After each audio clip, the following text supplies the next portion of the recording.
I recently found out that I am a highly sensitive person. I mean, I always was, but I just learned that being highly sensitive is an actual thing. It's not just feeling a lot of your own emotions, it's the feelings of those around you, those halfway across the world. It's being sensitive to sounds, lights, smells, everything. And I've been like this for as long as I could remember. During times like these, I usually hate being highly sensitive, for all of the obvious reasons. Everything just seems so loud. Someone tapping their pencil, the ceiling fan in my bedroom, the sunlight reflecting off of the cement. But then again, my most favorite memories have to do with me being sensitive. They were times I felt most free and at peace. When I was 16, I was walking home and out of nowhere it started pouring. Within seconds I was soaked and within minutes the roads were backed up with water, and I just decided to stand in the rain instead of running away from it. I actually even went into the street and lied down, just letting the rain hit my face, which was kind of stupid because, I could have been hit by a car, but I'm still here, so whatever. I was just so aware of everything around me. The raindrops hitting the cement, the sound it made as it hit the cement, how it felt on my skin. It was honestly such an out-of-body experience, and I don't know if I'll ever be able to replicate that. Or another time, it was last year, it was really windy outside. About 11 at night, I heard the wind from my bedroom and just decided to go out to my front lawn and open my arms, and just let the wind take me, I guess. I looked at the trees' movements and watched the wind travel closer and closer to me, and then I would close my eyes waiting for the wind to finally reach me. Imagine looking out your window in the middle of the night and literally seeing someone T-pose. It was one of the best feelings though, so no regrets. These past few months have been a lot for me. I've gone through depressive episodes before, and this isn't even my longest one, but man, I feel like I've aged a lot. I can think of one difference from this time than every other time I felt this way, though. This whole episode started at the end of June, and 1 or 2 weeks after that, I found a therapist. A couple weeks after that, I started anti-anxiety and antidepressant medications, and for the past few months, I've been filming. I feel like this is the first time I've actively tried to help myself and even acknowledged the fact that I can't do it all on my own. There aren't any parts in this video where I'm crying or having a full-blown meltdown because I don't really show my sadness in that way. It's actually really challenging for me to cry, honestly. I feel like I kind of just hold everything in here. And sometimes that's intentional.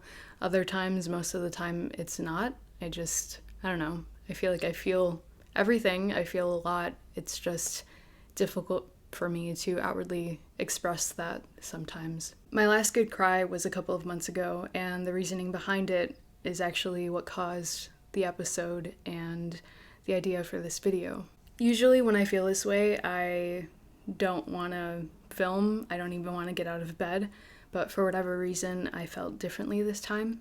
I actually wanted to film. I wanted to embrace this moment in my life and do something rather than feel like life is just passing me by as I lay in bed or try to sleep away my time, or honestly just doing nothing. So that's what I did.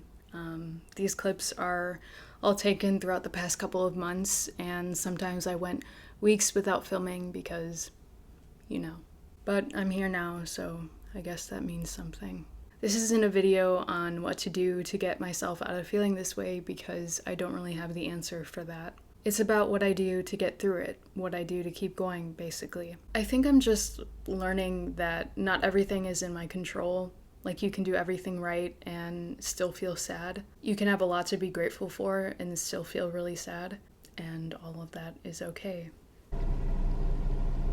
I have a general idea of what I want this video to be about, or what it is going to entail. Lately, I've been feeling pretty down, and I talked a little bit about this in another video. I don't know. I think it's the one where it's like getting a new puppy or something like that.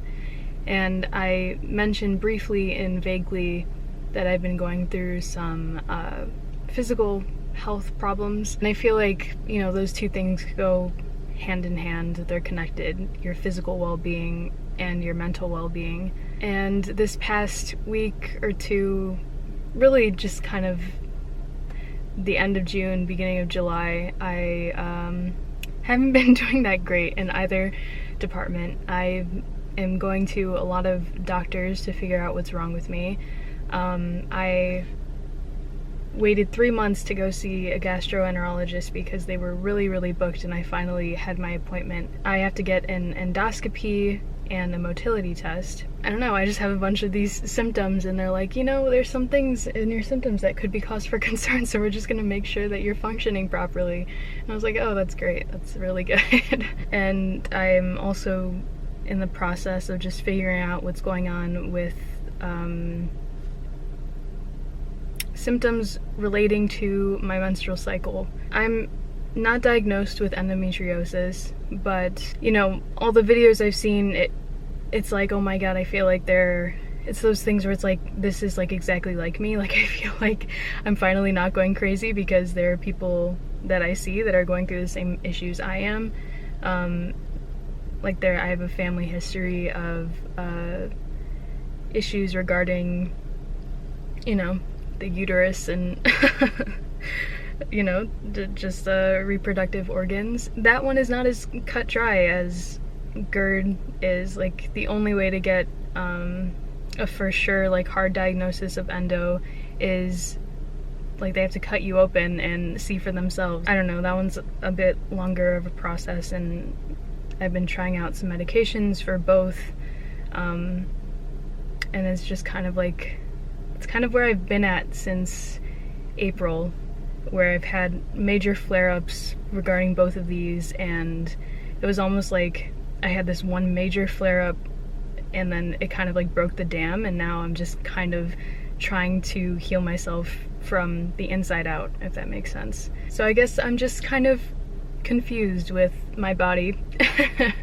I feel like my body's attacking itself, and I'm just, like I said, just trying to figure things out and figure out what's wrong with me. I never really leave my house, but when I do, most of the time it's to force preserve.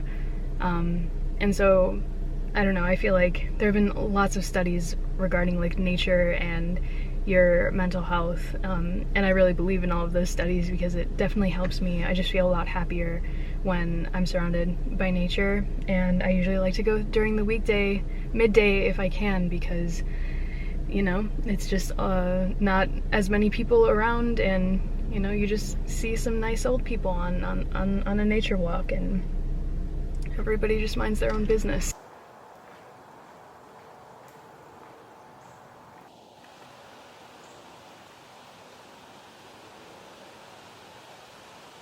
Hello, I just finished working out and it wasn't that great of a workout. For whatever reason, whenever I'm working out, sometimes I get like heartburn and acid reflux, and I started getting those things during my workout almost immediately and throughout the entire workout, which again, like I said, just happens sometimes.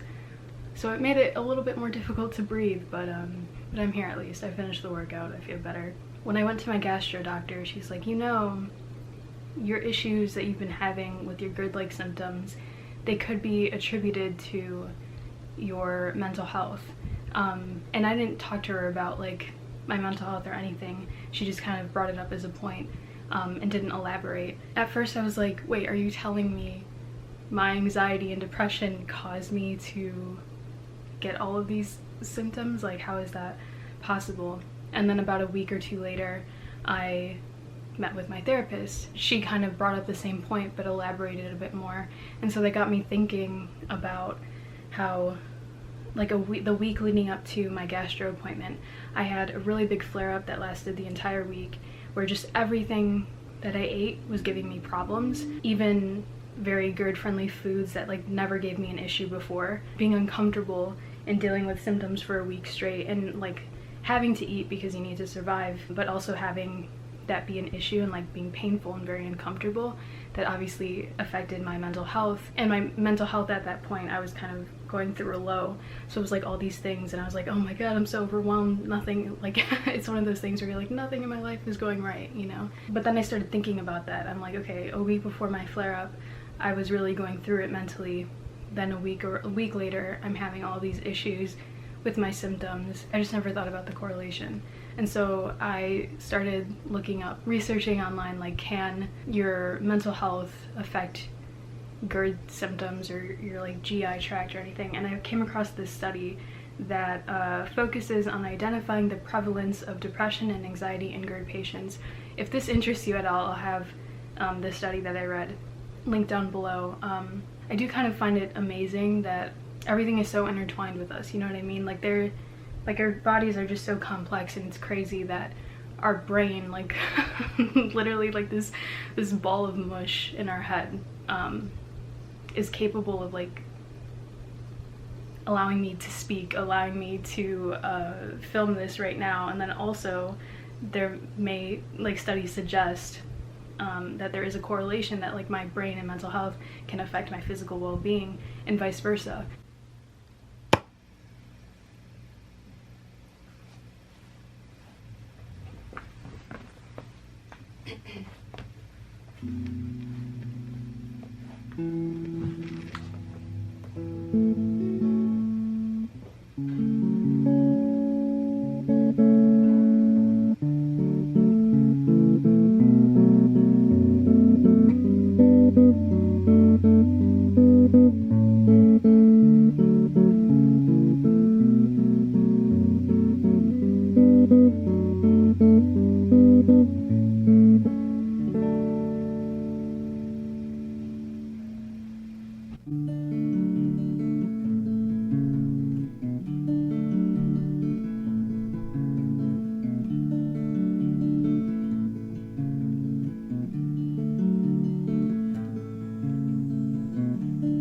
If I was in love, I think I would have known by now.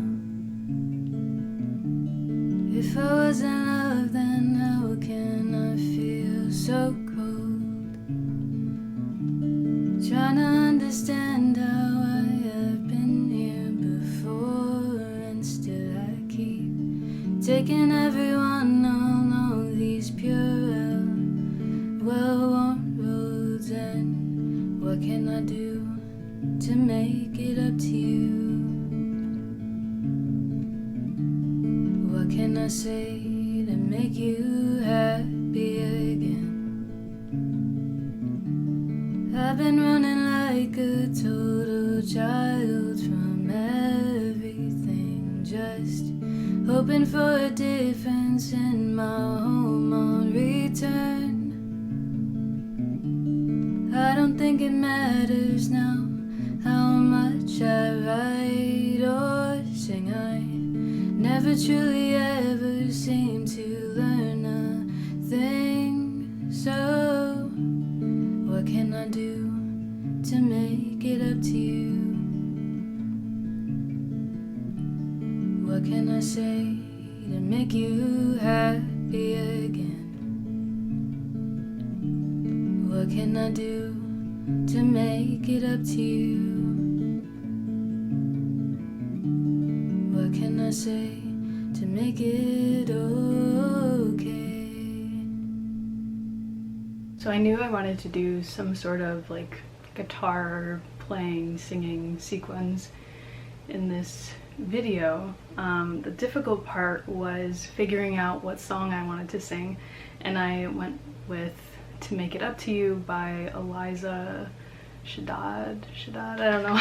Let me see. I don't know how to pronounce her name, but I'll link the song down below. And I heard that song when it came out like a couple years ago, and I liked it right away, but it came up recently in my shuffle, and I was like, I think this is it. This is the song I'm going to do. And I don't know if, I mean, I've always liked the song. It kind of reminded me of like a love story type of song, or like a breakup or a heartbreak type of thing.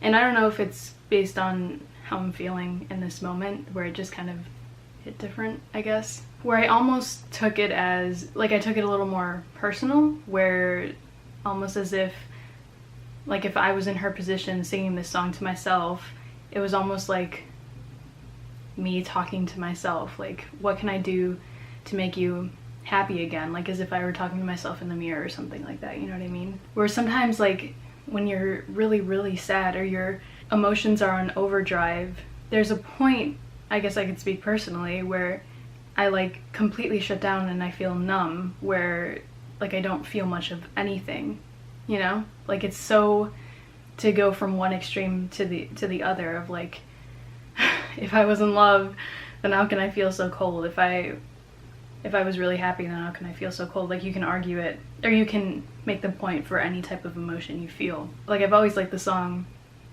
but it definitely has added another layer where I can appreciate it that much more, which is why music is so great, right? You can listen to a song for years and kind of have it mean something else and something new to you.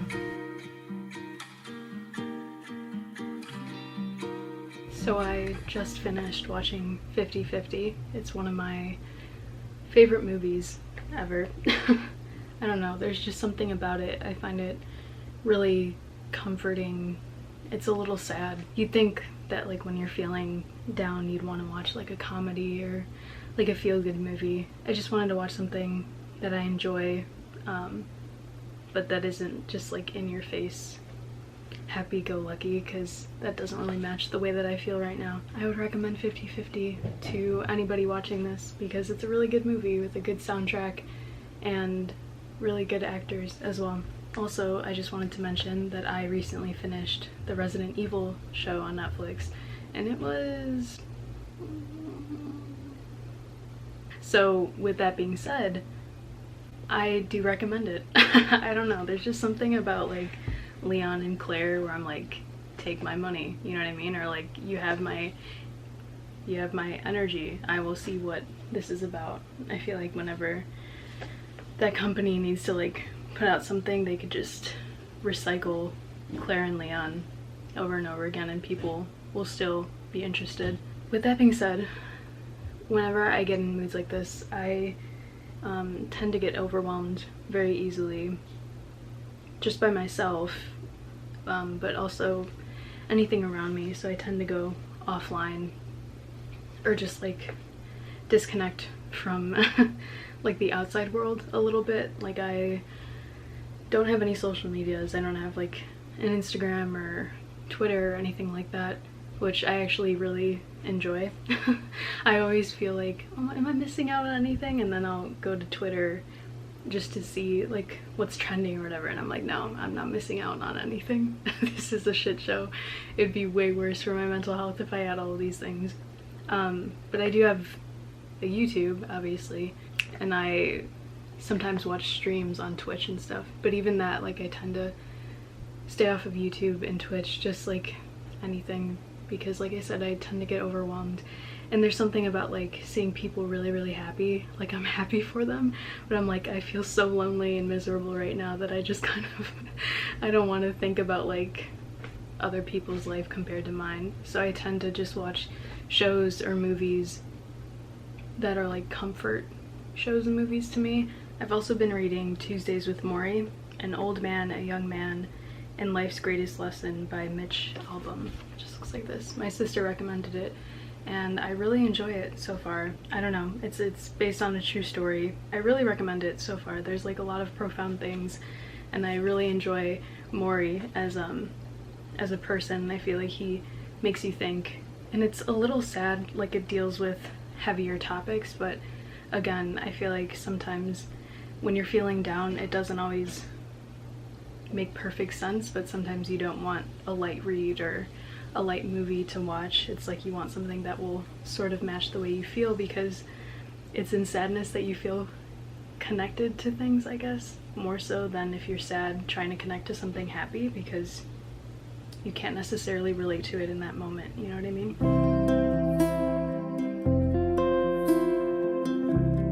Last night was a little rough. I felt like there were a few days where I felt okay. Like I was actually, like I didn't feel sad. So I was like, oh, let's just ride this out. See if this is like where I start to feel better, you know what I mean? And then yesterday, just as the day went on, like I got progressively sadder and I was trying to figure out what was doing that, like, you know, a trigger or something, and I don't really have one. Like, I don't know what caused it. So I decided to watch the movie, which was kind of a stupid idea on my part because it was a movie about this guy who decided or was thinking about doing something that he wouldn't be able to take back, if you catch my drift. And his experience in like a hospital for several days or whatever. I read what that movie was about, and I even told myself, I was like, I don't know if that's a good idea considering my state of mind or whatever. And then after the movie, I was literally just lying on my bed staring at my wall. I just went down like a rabbit hole, you know what I mean, of just progressively getting more like mean to myself and the things that I want to do and just everything, like every embarrassing moment that I've had, I don't know, it was a tough time. And one of the things my therapist said was she's aware of what I'm going through at the moment, or what I have been going through for some time, and she's like, you know, you have a tendency to isolate yourself whenever you feel this way. Like, you don't talk to anybody about it, and nobody even knows that you're going through these things sometimes. And she's like, don't isolate yourself. Hang out with people. You don't have to talk about whatever you're going through. Just surround yourself by people, because, you know, you don't want to be by yourself and do what I did last night of just going down this rabbit hole and making myself feel 10 times worse. So I invited my sister over. She was originally gonna take me out for breakfast, but I was like, I don't want to go outside. I don't feel like going outside. Last night I was like, I do not want to see anybody. I don't even want to see my sister. No offense, Monica, but today, now that I don't know, it's like a new day. I know it'll be good for me. And I know, like, I'll enjoy her company. I almost always enjoy her company. So I have this fear too that, like, what if none of this like results in anything? You know what I mean? Like, taking medication, going to a therapist, like what if I can't be saved or something like that, you know? And I know it's a lot of inner work, like it comes from within, you know what I mean? With that shit we always hear. Like, you can't, you know, you have to be happy because you want to be happy, or you have to put in the work, all that stuff. I know all of that, but I also have like this fear that like it just won't work or something. My therapist said, she's like, based off of what you've told me, you know, like the information gathering, she's like, some people, you know, they'll get depressed for a short amount of time because of something traumatic that happened or a really stressful event, but in time they get better because they heal from that event.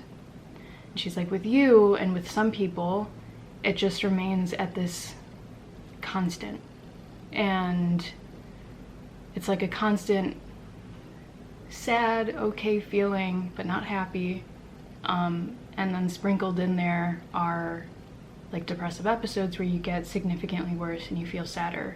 And she's like, that leads me to believe that there's like a chemical imbalance in your brain. And she's like, that's not your fault, it just happens sometimes. So I feel like medicine can be very transformative for you. It just means that your brain isn't making enough of like those feel-good chemicals, like serotonin, for example. It's more difficult for you to feel like happy, or like feel all of the happiness that somebody who doesn't struggle with that feels, if that makes sense. And I think it was like this bittersweet thing to it, you know.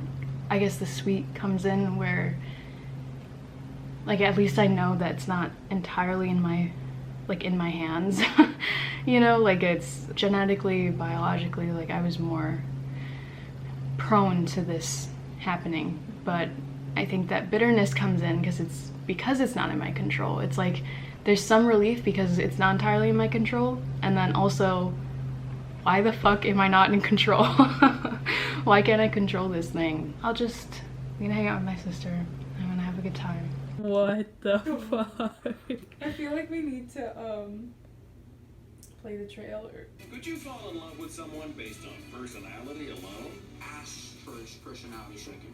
Oh yeah, that's my kind of guy. Real face. I honestly thought this was gonna be like a furry thing, and I was like, really? They're putting that kind of stuff on Netflix? All right, we love inclusivity.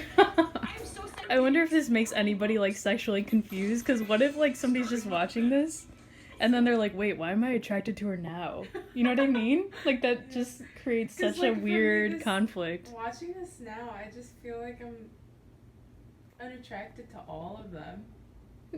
Well, yeah, that's what I would say. I'd be weirded out if you're like, wait, he's kind of hot. Well, no, I mean, just like, this is so fucking weird. I want to ask a question to anybody. Anybody can answer it.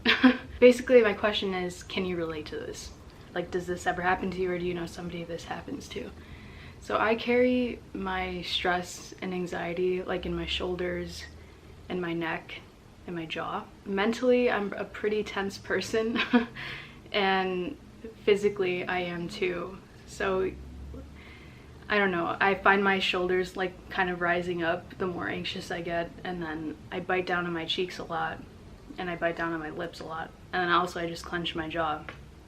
So when I'm awake, obviously I am more aware of it, so I try to stop myself from doing that. But when I'm asleep, like my body has a hard time relaxing. So obviously I can't stop myself from like tensing up because I'm unconscious.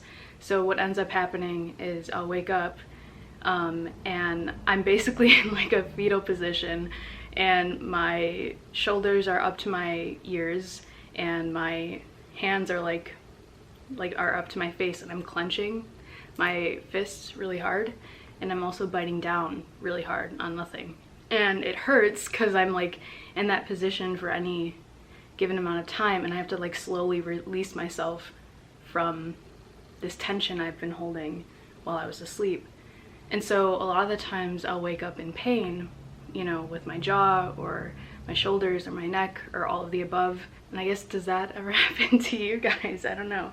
Like, I've woken up with bloody lips before too, because I must have like bitten down on my lip as I was sleeping. It's just really weird. Like, I was talking to my mom about it yesterday, because a couple days ago I woke up with a bloody lip and like just like red spots on my lips, because I guess I didn't break the skin, but I was like, I've been glued to Aquaphor to try to like heal it over, and it looks normal now. Like, I just have a red spot here when I look closely, but I don't know. She's like, okay, I'm an anxious person too, but I'm not that anxious. Like, I can fall asleep and not tense up still, but I don't know. I guess I have that. Like, I have a problem relaxing my body. And a couple days ago as well, I kept jolting awake. Like, every time I started to fall asleep, my whole body just like spazzed out, and I didn't even feel like I was falling. You know when you feel like you're falling and then you're just, whoa. It wasn't like that. Like, I didn't have that like vision in my head that I was falling. It just kept happening, and every time I came to, like, my first thought was, I can't go to sleep right now, even though I knew I could. And then when I came to even more, like when I became more logical, like more awake, I was like, wait, why did I just think that? Like, I can fall asleep right now. And I was met with like this anxiety that for whatever reason I could not fall asleep. Like, I don't know if I kept, maybe like subconsciously I'm like, I'm forgetting something, like I have to do something right now.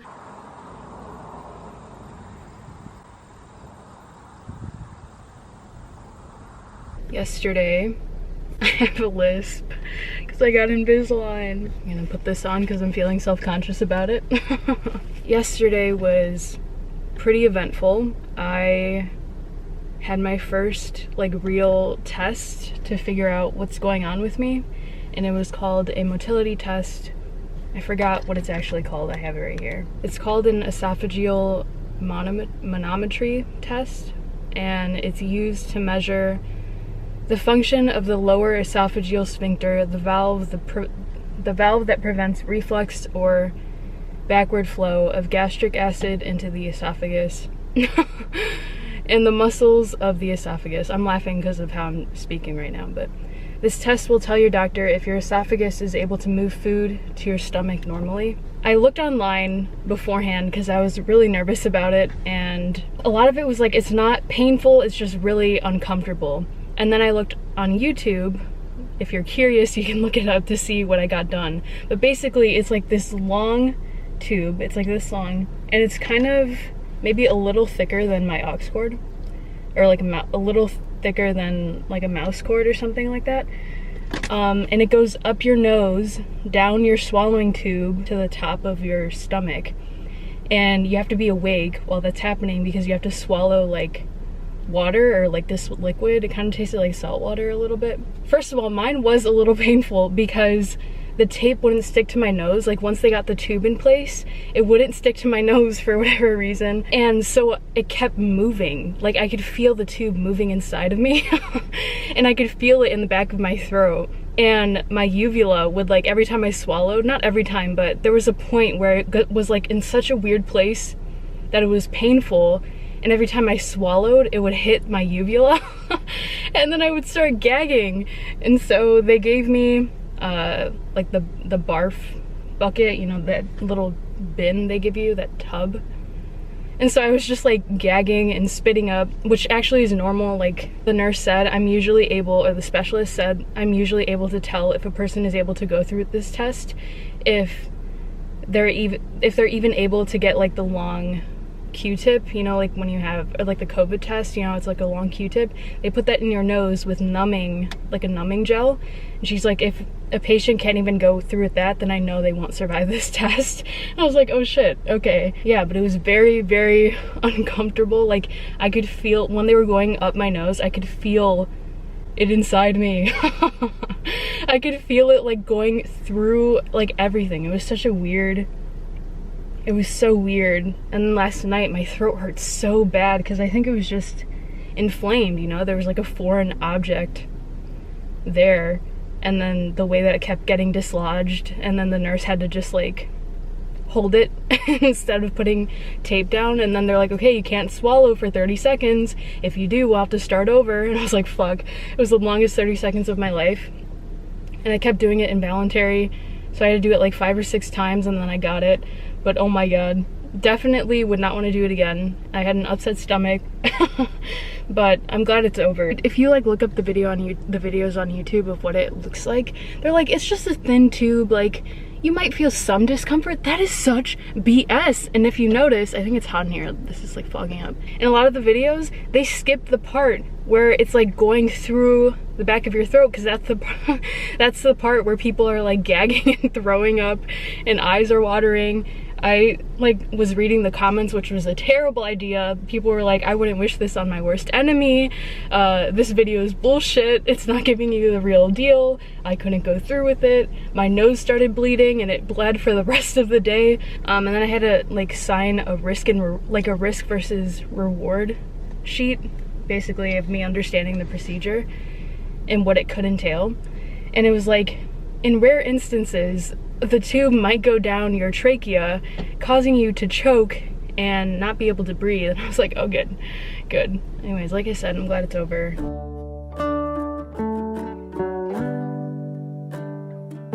I don't know how much time has passed since I last recorded. I don't know if it's been maybe 3 weeks. I don't know if it's been a month. I honestly have no idea how long it's been. I think I talked about this earlier. I just kind of feel different. This lower feeling than usual started at the end of June, and it's the end of September right now. I'm also trying to just remind myself, and maybe this will be helpful to any of you. You know, I started feeling this way or similar when I was 12. That's when it all started. I'm 21 now, and so it's almost a decade, right, of feeling a certain way almost constantly. I mean, that's all of my like post-puberty self up until my adulthood. Like that's a large chunk of my identity, you know. the years that you're developing into an adult, that's like the second most transformative time of your life. The first one being, you know, when you are just born into being a toddler. I mean, pre 12 years old, I don't know if I really remember all that much, you know, so this is a lot of what I remember thinking about when I was younger. These mental problems have taken up a large chunk of who I am and my life, right? And I would say this year is the first year that I have actively tried to find sources outside of myself to help myself. One of them being a therapist, the other one being medication, and I think the third one is being more open to talking about things that I consider very personal and that I never really talked about even in my personal life, even with the people that I claim to be very close to. 1 year, not even, you know, I started going to therapy I think in July, mid-July maybe, and it's only the end of September. And even less time being on medication, and not that long of a time of talking outwardly about what's going on in my head. I guess I have to try to remind myself to give myself a break, cut myself some slack, because when you look at the time frame of how much work and how long I've been trying to help myself in this way compared to all the years of damage, you know, one outweighs the other quite dramatically. So I guess I have to be patient, which is difficult, obviously. And I'm trying to separate my logical self, which is what I just explained to you, with my emotional self, which is all of the doubt and fear, which is tiring.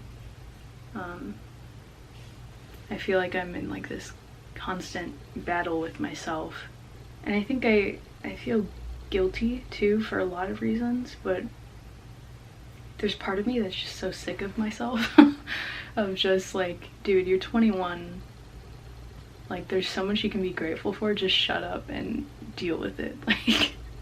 Like it's not that hard, or it's not that deep. Like that's what I tell myself a lot of the time. A couple sessions ago, my therapist wanted to try something, to think of the last time that I really wanted to cry, that I just felt really sad, you know, all that stuff. And at that time I told her that it was something that happened the day before, and I told her about it. She made me close my eyes, and I guess she was like role-playing as me, and basically the whole point of the exercise was to allow myself to feel the emotions rather than pushing them away and stopping myself from crying instinctively. There was nothing, like I felt sad, but it was like there was nothing. She's like, okay, you know, you didn't cry, and that's okay. She's like, maybe next time. When I started going through this, I was in 7th grade, again, I was 12, feeling all of those emotions that deeply, like really sad, anxious, whatever, for the first time. Obviously that was a lot because I had never felt emotions like that before, you know, to that extreme. I remember being really, really confused and frustrated because my parents always asked me, well, why do you feel this way? What's wrong? Like, what's making you feel this way? And I always told them, I don't know. And I remember crying a lot, like every day. And I missed a lot of school, even in high school. Like from 7th grade on, I missed at least once a week. And like by senior year, I was in trouble like every year for missing too much school. But anyways, it was because I was, you know, at least in 7th grade, it was because I was crying. Like I would wake up crying. Every waking hour, like I would spend crying until I fell back to sleep. and I slept a lot because I didn't want to deal with my emotions, you know? That whole year of 7th grade, in 8th grade, I was sick of crying. I felt so stupid, especially because I didn't know why I was crying. I mean, I knew I felt sad, and there were things that I was dealing with, but I was like, everybody deals with this shit. I'm just extra sensitive, I guess. And I'm like, I need to get my shit together, because even if somebody looks at me the wrong way, I start crying. After that year or two, I was like done with crying, and I remember vividly saying like, okay, like enough of this shit, and I like gave it everything to not cry anymore. And it took, you know, several months for me to stop, to like try to disassociate myself from my very, very emotionally unstable side of, at least the crying, emotionally unstable side of myself. And then it got to a point where a couple months had passed, and I'm like, I just remember asking myself, like, when's the last time I cried? I don't remember. And at first I was kind of proud of that. Like, I was like, oh yeah, I don't cry, you know? And I looked down on people who did cry. Like, people that were outwardly emotional and expressive and cried for anything. I was like, oh my god, you're so annoying. Like, shut up. Like, stop crying. You know, I saw it as like being weak. And then some time had passed, like years. I was like this for years. And then I just realized I felt like shit anyway. Like, it didn't, I was looking back and I'm like, none of it's changed. If anything, I feel worse. And then in high school, junior year, I need to release some of what's going on in my head, and I feel like I really do want to cry. And so finally I was like, okay, let's get over this macho shit and show some emotion. And I remember sitting down and like feeling everything on the inside, but not being able to let any of it out. Like, I couldn't cry. I taught myself for so long to like not cry that when I wanted to, I couldn't. And that in itself was even more frustrating. So it's 5 years later, and I'm still trying to, I guess, be vulnerable. I guess I'm getting better at verbally showing how or telling how I'm feeling, but I have to still learn how to physically show how I'm feeling, you know? I mean, at least today, out of all things, I can say I did something. I talked to the camera and I picked it up, which is not something I could have said. You know, these last few weeks, I've been asked, oh, what did you do today? And I never had an answer. I think as shitty as I feel, this makes me feel a little bit better. I know everything, this video is heavy, and everything that I'm talking about is heavy, and I'm sorry if you can relate to any of it. I will say, there's still like one thing that kind of keeps me, I guess, going a little bit. And it's just the fact that, maybe not a fact, but the slight chance that I'm wrong. You know, like, I kind of just want to prove myself wrong. You know, like, I could be one day away from my life changing forever, or, you know, we all have this vision of ourselves, who we want to be, who we wish we could be, how we present ourselves to the world, you know, the friends we have, a dream job, all of it. As hopeless as all of those dreams sometimes feel, how impossible or improbable all of it seems of, you know, coming true, there's still like the tiniest sliver of me that wants to prove myself wrong. And honestly, I hope all of you guys are wrong. If you're feeling that way, I hope you're wrong. I hope you get more than what you've dreamt of. We only know what we know, right? Like, I remember thinking that my world felt so small, and it kind of is. I don't know that many people. I go to the same places. Sometimes I forget that, you know, there are other people out there that I have no idea, like, that I have no idea of of their existence. You know, I'm not aware of their existence. There are places that I've never seen, and you know, a couple towns over I could say that I've never been there. I have no idea. I've never been on this street, never knew that that person lived there. You know, like, we only know what we know. Logically, I'm wrong. I think I'm wrong. Like, there's more out there, I guess, you know. Okay, that's it. Hello. It is the next day, and I am feeling a lot better. I actually woke up to a call from my dad, and he invited me out. He was in the area, and we decided to make a day of it. So we actually went to a record store.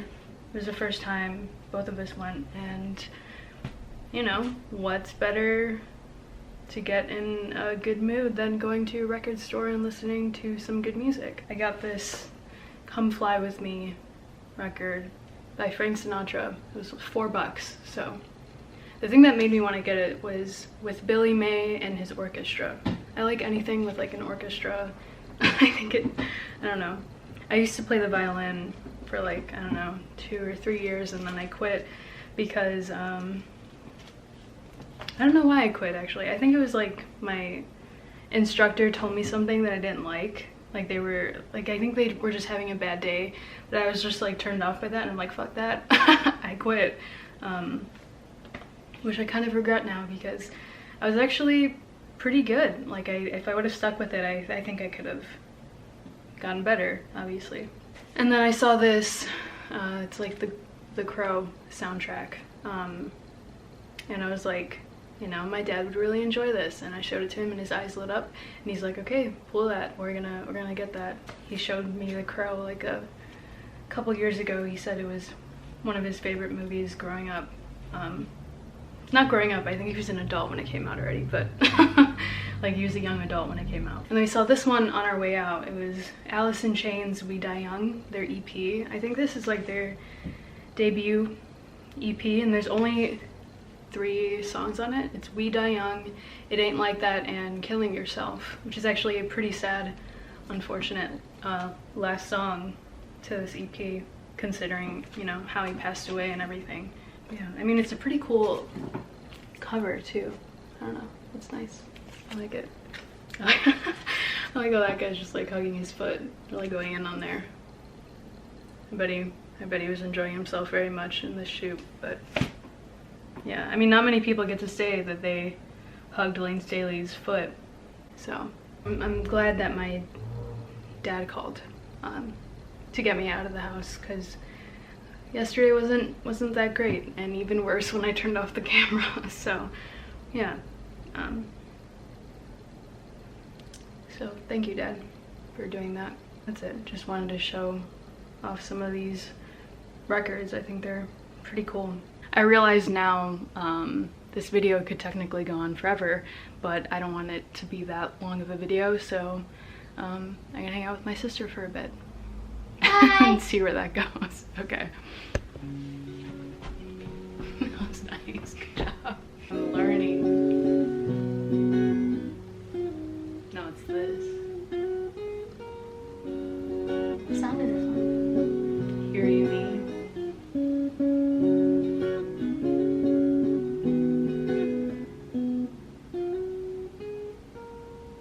Shit.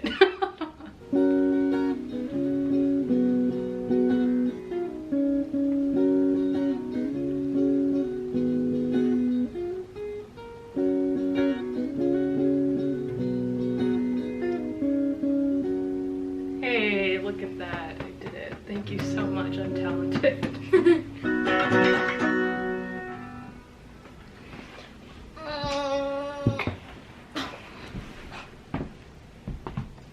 Gabby? I feel like a lot of these clips are just of me talking, and I'm trying to not to worry about how to keep this interesting, or like how to keep you watching, but then I remember that that's not the that's not the point of this video, so I'm gonna try to get out of my own head.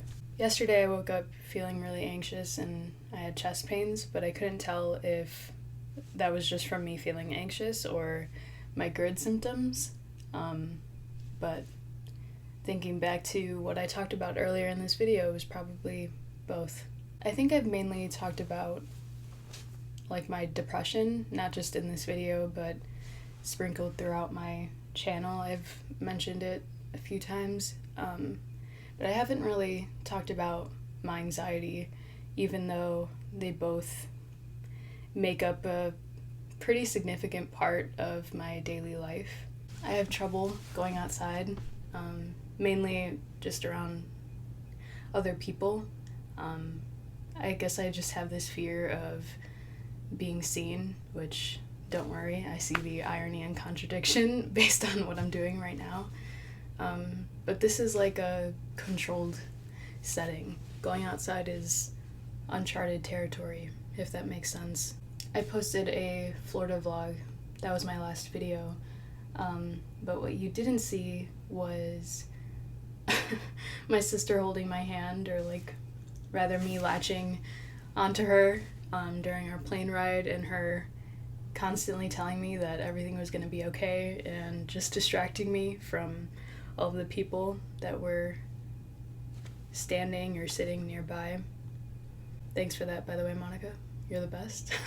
I've had way more doctor's appointments in the past several months than I have in my entire life, and I have cried at the parking lot of every single one of them.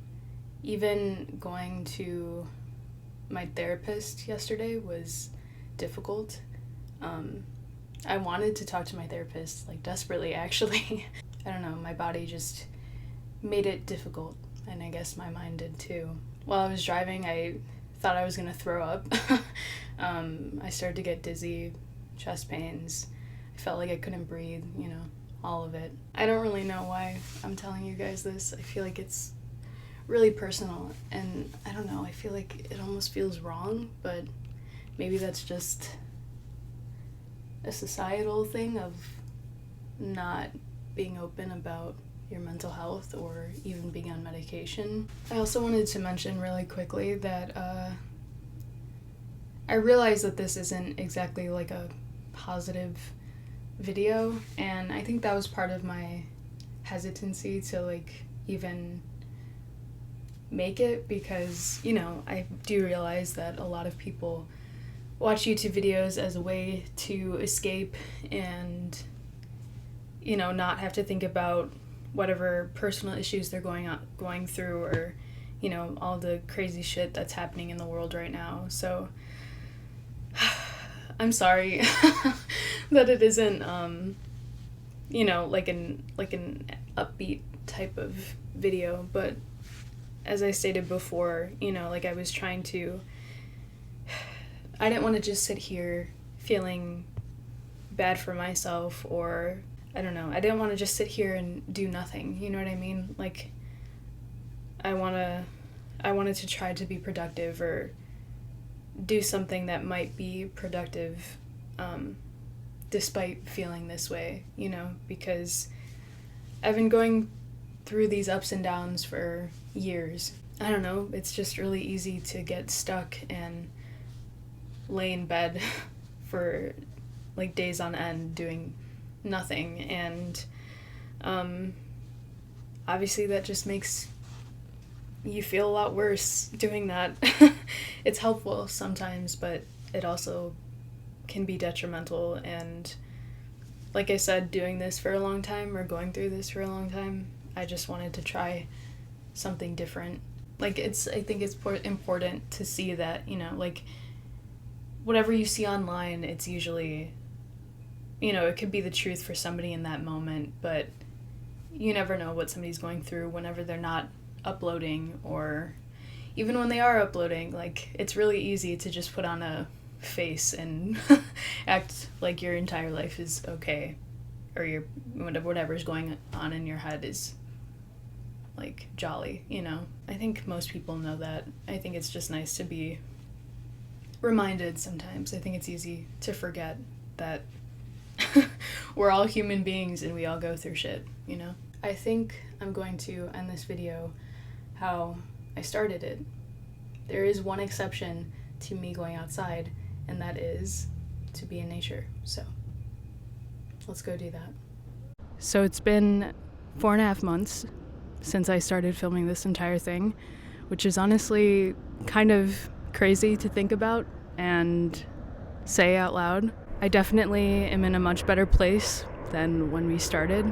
I'm not at such a low point anymore. I actually went to a bookstore with my cousin a couple days ago, and we just sat there for hours reading and talking, and it was really nice. And I even told her that, like, at the beginning of all of this, I definitely wouldn't have been able to hang out with her. So, progress. I'm definitely not saying I'm all sunshine and rainbows now, like I have it all figured out, or I'm cured. But like I said, I feel better, so that's definitely something. Also, that last clip you saw was like from 2 months ago. It started raining for like a week straight, so I couldn't go outside and film, and then mental health got in the way, but we're here now. Before I go, thank you for watching, by the way. This is a long one, I know, but I don't know. It covered like months, so it kind of makes sense that this will be my longest video. But in the end, I'm glad we're here together, me and you. You look very pretty, by the way. Just thought you should know. Your eyes are sparkling in this light. Did you guys get that? I don't know why I did that. My brother's watching me right now. I made him use headphones so he can't even hear what I'm saying. I'm getting nervous now. Okay. I don't take the kiss back, though. Maybe the universe thought you needed a little pick-me-up. Okay, moving on. I don't know. Maybe in some way, if you felt comforted by this, or like you're going through the same thing, hey, me too. This random girl from the Midwest can relate to you, even though you have no idea who I am and I have no idea who you are. I feel like there's something poetic there, maybe. So in the end, I don't know if there will ever be a day where I don't feel scared or anxious just in general, or to go outside and be around people. But whenever I get really down, I think about this conversation that I had with somebody a couple years ago, and it's stuck with me ever since. This person was trying out anti-meds for the first time, and a lot of the time, you know, it's not one size fits all, so you have to try out different ones. And this first medication wasn't right for them at all. It made them feel numb to everything. The good, the bad, everything. They said it was nice at first, but then after a while, they began to really hate it. Like really, really hate what the medication was doing to them. And then when they had finally gotten off of them, they had never felt happier to feel pain again, to feel sadness and hurt, because it was better than feeling nothing. And I guess that's just proof, right? That we can still feel, even if that feeling really fucking hurts, even if that feeling is really fucking sad. I mentioned before that this whole episode started the night I got back from Florida several months ago. The week I got back, I wrote a song that I'm actually kind of proud of. It's really sad. It's very personal. It deals with a heavy topic, so if you're not in the right state of mind, put yourself first and don't listen to it. I also thought about how this song wouldn't have been a thing if I didn't go through all of the stuff I went through these past several months, or years for that matter. It kind of, I don't know, in some twisted way, everything going on in here didn't all happen for nothing. It kind of created something not completely terrible, if that makes sense. So I'll have it linked down below if you want to listen to it. I feel like I should end this with like a cheesy quote that we see on like Pinterest or those Instagram accounts that are supposed to be really motivational. Keep on keeping on. Oh, my favorite, positive vibes only. Love that word, vibes. There was one I saw on Pinterest a while ago, and it made me smile. It made me laugh. I got a good hearty chuckle. And I'm gonna tell it to you. And I'm about to cure your depression, because this is the best line ever. Are you ready? Don't let anyone dull your sparkle. That's good, right? That's good. Are you feeling happier already? I don't know how to end this. I hope you're well, and I will see you next time.